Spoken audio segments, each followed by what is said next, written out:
The story starts with the biggest room in the academy, which is filled with golden light from a beautiful chandelier. We see a boy named Ed Roth Taylor, who is known as the most troubled student at the Magical Academy. Ed sits alone, reflecting on his life. His future seems uncertain, and his past actions have caught up with him. Ed has been accused of several serious offenses. He has misbehaved with Princess Phonia, cheated during exams, and brought disgrace to his family's name. These actions lead to his expulsion from his family, and he is left to face the consequences alone. Sitting in the empty room, Ed thinks, is this where his life ends? He has been kicked out of the luxurious dormitory he once called home. His belongings have been thrown in front of him in old suitcases. Other students watch and mock him as he stands there, defeated. Now Ed is all alone. His reputation, his family, everything he once had is gone. As time passes, Ed begins to realize that his life is now like a game. He finds himself trapped in the body of a third-rate villain from a game called The Failed Swordsman of Sylvania. In this game, the character of Ed is doomed to fail. But Ed isn't ready to accept this fate. He decides that he will change his destiny. Ed thinks he's not one to give up, and is determined to change his future. Ed decides to make a fresh start. He chooses to live in the northeastern forests of the academy, far from the academy's walls. He makes a plan to earn enough money for the next semester's fees, and to prove himself in the academy once again. Life in the forest isn't easy. Ed has to fight for survival. He tries to master a magical spell called Wind Blade, but each time he fails. Hungry and desperate, he boils tree bark to eat, but it is inedible. After days of hunger, he makes a harpoon from wood and tries to catch fish. After 2 days of hard work, Ed finally catches a fish. He roasts it over a fire and eats it. This is his first victory in the forest, and it gives him hope. While struggling in the forest, Ed doesn't expect to encounter any of the main characters from his story. But one day, Princess Phonia suddenly appears in front of him. She is the same princess who had been involved in his expulsion from the dormitory. This encounter with Phonia presents a new challenge for Ed. He has to face her, and he isn't sure what will happen next. Phonia is understandably angry when she sees Ed. She remembers everything he did to her, and wants to get him expelled from the academy once again. She threatens him, telling him that he should leave the school immediately. But Ed explains that he is no longer the person he used to be, and that he is working hard to improve his situation. Ed tells Phonia that he is putting in the effort to become a better student, and with hard work, he may even be able to join the prestigious A class in the academy. He insists that if he is lying, she can report him and have him expelled. Phonia, who is originally doubtful, eventually listens to him and sees the honesty in his eyes. Ed's life takes a positive turn after this meeting.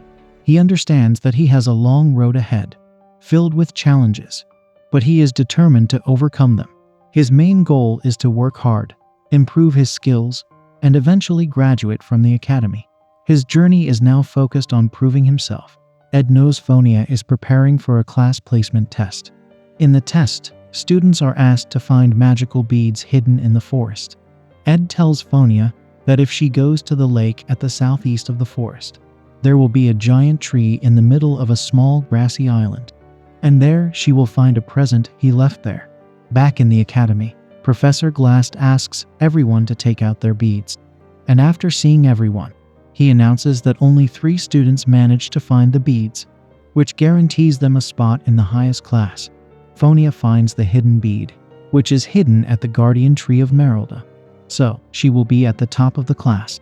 In the original story, Phonia is not able to find the bead and falls to Class F, but she uses her innate skill, and no one can escape from her insight, and that's why the prideful Princess Phonia will come to be called the Princess of Love. However, as she finds the bead due to Ed, the scenario of the original story collapses. On the other hand, Ed has a difficult life. He is a survivor, living in a small shelter made of wood, struggling with the basic needs of life. He has to start his day early, running to school because he has no transportation, and he lives a life full of effort just to get by. His goal is simple. He wants to graduate from the academy.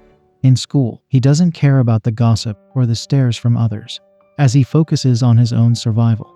Despite the challenges, he also tries his best to keep a low profile. He knows that his actions must follow a certain pattern, or the whole story might change, and everything he's doing would be in vain. Ed knows that the outcome of his life depends on staying true to the original storyline, which he believes he needs to survive. This is why he's cautious about his actions, especially concerning the other students. One day, Ed goes to the dean's office, where he almost gets expelled for the trouble caused by his previous actions. He is surprised to find that the dean is not upset, but rather happy and friendly. This encounter helps Ed realize that he still has a chance to stay in school if he plays his cards right. He is relieved, but also decides to be extra careful from now on. Ed's skills are improving as he has been trained in both survival skills and magic. His primary skill is archery, which he uses to hunt for food.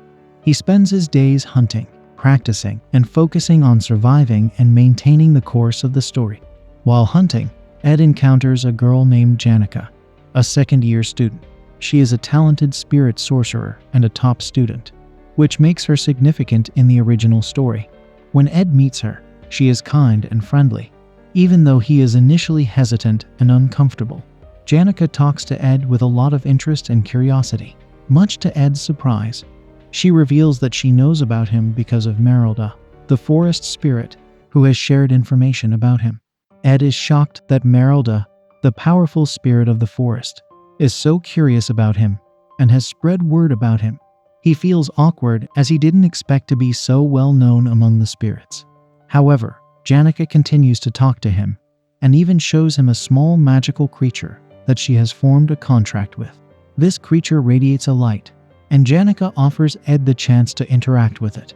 But Ed declines, admitting that he cannot see spirits. Janica gets disappointed but tries to be understanding. Ed realizes that Janica is a key character in the story, and he must avoid getting close to her. So, he decides to leave. He knows that forming too much of a bond with her would mess up the storyline and complicate his situation. He quickly excuses himself and heads off to continue his hunt for food. Despite him coldly leaving, Janica is still curious about him and wonders why he behaves the way he does. She is fascinated by his mysterious nature and is not easily put off. After all, she and Ed are in the same school, so their paths will cross again. Ed's life remains difficult as usual. His home is far from the school, so he must rush every day to make it on time. He barely manages to sleep and has to do all his chores by himself. He checks his food supplies and firewood and makes sure everything is in order before getting some rest. Despite these struggles, he is determined to succeed in his studies and graduate. One day, Janica begins following Ed around. At first, he doesn't notice, but then he becomes aware of her presence. He is frustrated and calls her out for her poor attempt at sneaking. Janica gets embarrassed and admits that she has been following him out of curiosity. But she also points out that the hooligan label that others have given him isn't how she sees him. She wants to form her own opinion of him. However, Ed knows that getting too close to her is not a good idea. He remembers that Janica is an important character in the story, and he cannot afford to form any bonds with her, as she is the final boss of Act 1. He decides to ask her for a favor, hoping to distance himself further from her. Ed tells Janica that he is in a tough situation and asks for money, knowing that she won't be able to give it to him. Janica is shocked by his request and apologizes for not being able to help. However, Ed is relieved, as this allows him to keep his distance from her. Over the next few days, Ed continues with his daily struggles and work. He tries his best to stay focused on his mission and avoid interactions that could alter the story. He is determined not to let anything interfere with his goal of graduating and surviving. Then, one day, he finds something unexpected. Lucy Merrill, a powerful student and a genius, is inside his house. She had apparently come to stay with him for a while, much to Ed's shock. Lucy is tired from her journey, and Ed is taken aback by her sudden appearance. He is even more shocked when he realizes that Merelda, the forest spirit, is also present in her wolf form. Lucy tells Ed the wolf is asking him to save Janica someday. The forest spirit seems to be involved in this situation, and Ed doesn't know what to do. However, Lucy doesn't seem to mind much and continues to rest. Ed feels overwhelmed and continues with his routine, hoping that Lucy's presence won't disrupt the flow of the main scenario of the story. He is more cautious than ever, knowing that his peaceful life could be turned upside down if he doesn't follow the path that was originally laid out for him. The school soon begins its joint combat training, where students are matched in one-on-one mock battles. These matches are designed to test their skills and abilities. Ed watches as the students participate, noting the key figures in the story, including Fonia, Lucy, Janica, and others. These students are all important characters, and Ed can't help but feel a sense of anticipation for what is to come. Ed already knows the outcome of many of these matches, but he watches with interest, particularly waiting for Taylor, the hero in the story, to take part in his match. Taylor is a fierce and passionate fighter, and Ed is eager to see how he performs in the ring. The combat training is a chance for Ed to observe his classmates and understand their abilities, but it also serves as a reminder of how closely his life is tied to the original story. Ed's experiences with his classmates and the challenges he faces at Sylvania Academy continue to shape his journey. He remains cautious, knowing that any misstep could change the course of his life and the story itself. But even as he navigates the complexities of his relationships and his survival, Ed remains focused on his ultimate goal, to graduate, without getting involved in the lives of the main characters, as his future depends on it. Ed is feeling a mixture of guilt and confusion after the events of the joint combat training match. He had hoped that Taylor, the hero of the story, would win his match against Lucy, but instead, Taylor was defeated. This loss shakes Ed, as it means the plot is beginning to change from what he expected. Taylor was supposed to succeed, but now the future feels uncertain. Ed's deep connection to Taylor, forged through his countless playthroughs of the game, makes him want to see the hero succeed. He knows that if Taylor loses, things might spiral out of control, so he wants to help in any way he can. After the fight, Lucy stands victorious while Taylor lies defeated on the floor. The audience cheers for Lucy, and Ed watches in disbelief, struggling to accept that his beloved hero has lost. Taylor's defeat is a blow to the expectations Ed had for the character's journey. It's a shocking moment, and Ed's heart sinks as he watches Taylor leave the ring. Taylor was supposed to stand tall, but instead he's overwhelmed by his loss. However, Ed doesn't have much time to dwell on the situation. As the next combat match is announced, Ed realizes that he's next. His opponent is Princess Fonia, an important character in the story. Fonia is an elegant, confident, and powerful individual who has always been in control. Her background is filled with intrigue and politics, and she is highly respected in the academy. However, Fonia is also mysterious and complex, and Ed begins to feel the weight of facing her in battle. As the match begins, Ed feels an overwhelming sense of pressure. He's not sure how he'll fight against such a skilled opponent, but he tries to remain calm. Fonia starts with a simple water ball, testing Ed's abilities. However, Ed doesn't make much of an effort to block it. He lets the water ball hit him directly in the chest, dramatically falling to the ground as if struck by an asteroid. The audience laughs at his pathetic performance, and Fonia is confused by his actions. She knows that Ed had the opportunity to dodge, but he chose not to. The match ends quickly, and Fonia is declared the winner. Ed bows to Fonia and says he learned a lot from this battle. The audience continues to cheer for the princess, but Ed can't shake the feeling of defeat. He didn't put up a fight, and his actions confuse everyone, including Fonia. She realizes that Ed didn't even make eye contact with her during the match, which only adds to her suspicions. As soon as the match ends, Ed rushes out of the arena. He has no time to waste, as he needs to find Taylor. He's deeply worried about the hero's mental state after his loss. Ed knows that if Taylor gives up on his journey, everything could fall apart. He searches desperately for Taylor, calling out his name in the hopes of finding him. Along the way, Ed encounters Fonia again. She's still angry, and she demands answers.